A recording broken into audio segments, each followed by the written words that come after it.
நீதிமொழிகள் 3ஆம் அதிகாரம் 33வது வசனம். துன்மார்க்கருடைய வீட்டில் கர்த்தரின் சாபம் இருக்கிறது, நீதிமான்களுடைய வாசஸ்தலத்தையோ அவர் ஆசீர்வதிக்கிறார். துன்மார்க்கருடைய வீட்டில் கர்த்தரின் சாபம் இருக்கிறது. துன்மார்க்கருடைய வீட்டில் கர்த்தரின் சாபம் இருக்கிறது, நீதிமான்களின் வீட்டையோ அவர் ஆசீர்வதிக்கிறார், வாசஸ்தலத்தையோ அவர் ஆசீர்வதிக்கிறார். ஒரு அருமையான வசனம் இந்த ராத்திரி வேளையில் ஆண்டவர் நம்ம கொடுக்கிறார். நமக்கு நேராக வருகிறார் வசனம். இந்த ராத்திரி வேளையில் நமக்கு நேராக வருகிற வசனம் தான் இது. கர்த்தரின் வீட்டில் என்ன இருக்குது? நம்முடைய வீட்டில் ஆசீர்வாதம் பொங்கி இருக்க வேண்டுமானால் நம் சாபங்கள் எல்லாம் ஆண்டவரிடம் சொல்ல வேண்டும். நம் சாபம் ஒன்றும் வராமல் இருக்க நாம் ஜெபம் செய்ய வேண்டும். சாபங்களும் மோசங்களும் பாவங்களும் வெற்றியெல்லாம் விட்டு விடுவோமாக. அவருடைய வருகையில் எடுத்துக்கொள்ளப்படணும்னா நாம் உண்மை உத்தமமாக வாழ நமக்கு ஆண்டவர் கிருபை பாராட்டுவாராக. அவர் சாபத்தை மாற்றுகிற தேவன். நம் வீட்டில் இருக்கிற எல்லா சாபங்களையும் சப்பா மாற்றுவார்.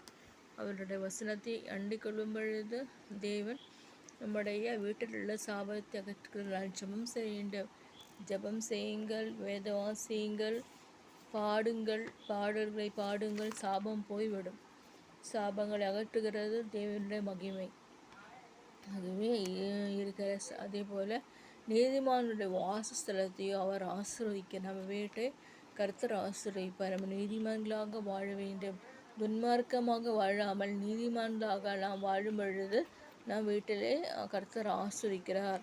நீதிமான்களாக வாழ முற்பட வேண்டும். நாம் கொடூரமாக நெகட்டிவாக வாழக்கூடாது. நெகட்டிவிட்டியெல்லாம் மாற்றுவோமாக. எல்லாம் negative behaviour, negative thoughts, negative behaviour இவற்றையெல்லாம் மாற்ற வேண்டும். நான் நீதிமானாக வாழ்கிறேன்ப்பான்னு சொல்லுங்கள் ஏசப்பா கிட்ட. ஏசப்பா நான் நீதிமான்களாக வாழ ஒப்பு கொடுக்குறேன் ஏசப்பான்னு சொல்லுங்கள். கர்த்தர் உதவி செய்வாராக. நீதிமான வாசஸ்தலத்தையோ அவர் ஆசீர்வதிக்க, துன்மார்க்கரின் வீட்டையோ அவர் துன்மார்க்கரின் வீட்டில் என்ன இருக்குது? சாபம் இருக்கிறது. பிசாசின் கிரியைகளை ஒழிக்க நாம் வசனம் வாசிப்போமாக, ஜெபிப்போமாக.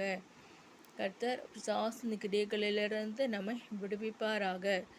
பிசாசுக்கு எதிர்த்து நில்லுங்கள், அப்பொழுது அவன் உங்களை விட்டு ஓடி போவான். கர்த்தரிடத்தில் பக்கத்தில் சேரணும். கர்த்தரோடு தெய்வத்தை அடுத்து செல்வேன், இயேசுவினோடு அடுத்து செல்லுவேன். கர்த்தரோடு பக்கத்தில் வாங்க, அவர் உங்களை ஆசீர்வதிப்பாராக. இகழ்வோரை அவர் இகழ்கிறார், தாழ்மையுள்ளவர்களுக்கோ கிருபை அளிக்கிறார். இகழ்வோரை அவர் இகழ்கிறார், தாழ்மையுள்ளவர்களுக்கு அவர் அற்புதம் செய்கிறார், கிருபை அளிக்கிறார். நம் தாழ்மையுள்ளவர்களாக இருக்கும் பொழுது கர்த்தர் நமக்கு கிருபைகளை தருவாராக. தாழ்மையோடு இருப்போமாக. தாழ்மையை தரித்து கொள்ளும் பொழுது கர்த்தருடைய கிருபை நாம் பெற்றுக்கொள்வோமாக. துன்மார்க்கமாக வாழாமல் நீதிமான்களாக வாழ நம்மை ஒப்பு கொடுப்போமாக.